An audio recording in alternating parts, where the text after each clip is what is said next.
What's up, everybody? RJ back with another video, and what a great pay-per-view and what a great Monday Night Raw we had this week. I just want to talk briefly about CM Punk and Dolph Ziggler and the whole Alberto Del Rio thing and stuff, just real quickly here.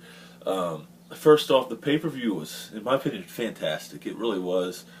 We had some really good matches there this week. Let's face it, at the pay-per-view. And on Raw, we'll go back to pay-per-view real quick. On the pay-per-view, we had one of the things that we really don't see much anymore. It kind of reminds me, it's a face and a heel turn all in one match. Now, some people are saying, Dolph Ziggler's not face. And I get that it is a Chicago crowd, and I get that.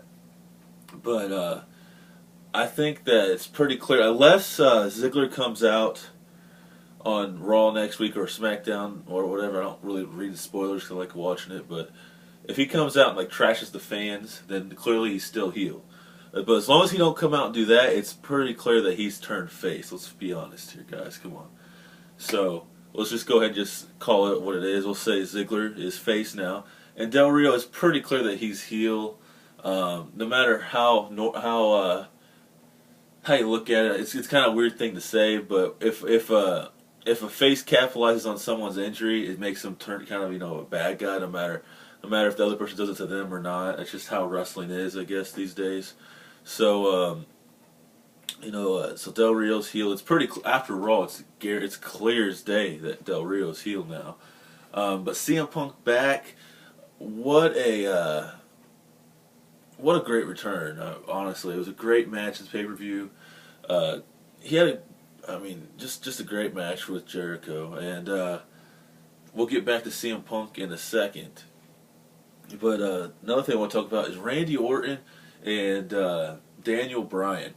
Now, anyone watching this, if you guys didn't think that Randy Orton and Daniel Bryan was putting on a great match on Raw, then we have completely different taste in wrestling, because I thought, obviously before, the whole stopping of the match and everything, I thought that it was great. I definitely want to see a rematch or at a pay-per-view or something, these two guys go at it one-on-one. I think it'd be fantastic. I really do. And the whole match was good until it came down to, obviously the stopping of the match. I think these guys could make a really sick rivalry. I really do. But if it's going to happen or not, who knows? Both these guys are two of the top 5 wrestlers in the company, no doubt about it in my mind. We'll see what happens. But guys, fingers crossed that we're going to get ourselves another match between Randy Orton and Bryan Danielson, Daniel Bryan, whatever you want to call him. Just call him good, because that's what he is. But CM Punk, Brock Lesnar.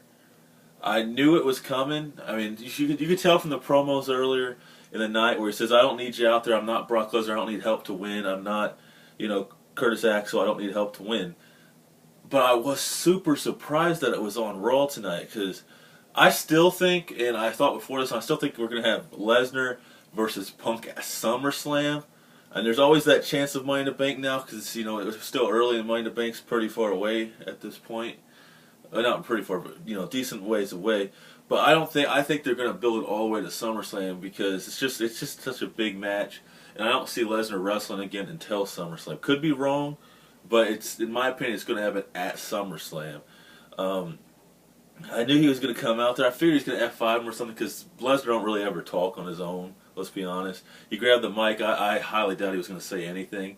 If he did say something, I would have figured he'd say maybe a word or two and then just F5'd him. But Lesnar's not known to be a good speaker. He's kind of like Mike Tyson or Bobby Lashley. He looks so intimidating, but then you hear his voice, and he don't sound too intimidating. You know what I mean? So there's that. Christian Cage back, fantastic. RVD is coming back, which is pretty good. I like his theme song so much better in WWE than this TNA RVD, the Ho Effin' Show theme, But back to the CM Punk, Brock Lesnar at SummerSlam. It's going to be very interesting all the way through. I can't wait to see where Heyman, Heyman's going to, obviously he's going to go with Lesnar in the end, but it's just weird to see. It's going to be weird to see and interesting to see where he's going to go, for the next remaining like few weeks about it, because let's be honest, it's just a matter of time before he's completely with Axel and completely with completely with Lesnar, and when he gets with those two guys, it's. That's a wrap. He's not going to be coming back to be with Punk or nothing. Maybe he'll act like he's with Punk and screw him over or something at SummerSlam. Who knows? But there's no doubt in my mind. I think everyone can agree that he's clearly going to be with Lesnar over Punk in this rivalry. Thank you a lot for watching this video. Let me know what you guys think. Did you guys think that Raw was as good as I thought it was? Did you guys like the whole, the whole thing with? Do you think it's interesting how the three powers, Stephanie, Triple H, and Vince, are all kind of doing their own thing right now? Where do you think that's going? Obviously, it's going to come to a point where someone, where they're going to have to have a feud between each other, like who's going to be obviously the authority figure on television. So let me know what you guys think. Leave a comment. Give us a thumbs up if you liked what you heard. Even if you didn't, I'd really appreciate the thumbs up. Yeah, leave a comment. Talk to you guys later. Hit that subscribe button. Follow me on Twitter at XRJX720. Drop me a line. Tell me what you guys think. Talk to you guys later.